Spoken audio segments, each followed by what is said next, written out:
So in this second video, we're going to talk about what's called the discriminant. The discriminant is a great tool, I guess you could say, that can help us determine how many solutions there are to a quadratic equation. So the quadratic formula is simply the expression underneath the radical sign. So it's that b squared minus 4ac.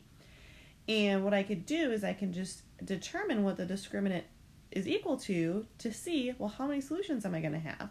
So looking at, I know my screen's a little blurry, but you have it right in front of you. If I have a negative discriminant, I'm not going to have any solutions, right? Because that would be a graph where it's never going to cross the x-axis.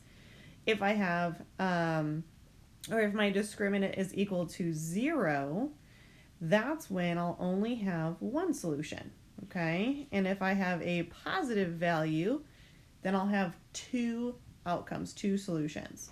So looking at example C, you do still have to start with getting it into standard form. So I'm going to add that 3x over. So now it equals 0. And so now I'm just going to take b squared, so that's negative 5 squared, minus 4a and c. So I get 25 minus, so 4 times 4 is 16. 16 times 3 is 48. So that's going to come out to be a negative, right? 25 minus 48, that's going to be no solution. No solution. So then looking at example D, I'll go ahead and it's already in standard form, so I can just take 11 squared minus 4 times A times C. Well, 11 squared is 121.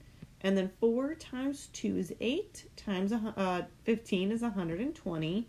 So I get 1. Now, because that's a positive value, then I get two solutions.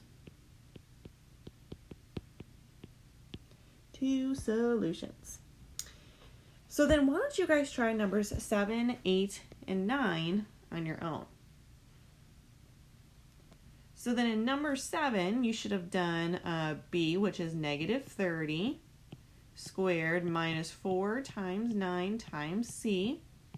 Well, negative 30 squared is 900, so things are looking good that it won't be negative outcome.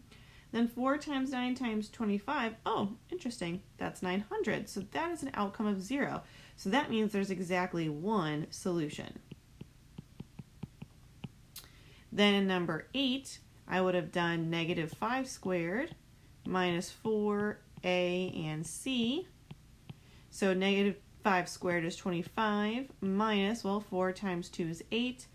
8 times 20 is 160. Okay, well, that's going to be negative. So that's going to be no solution. And then finally, number 9, I would have done 4 squared minus 4 times A times C. So 4 squared is 16. And then minus 16, so I get 0, so that means one solution.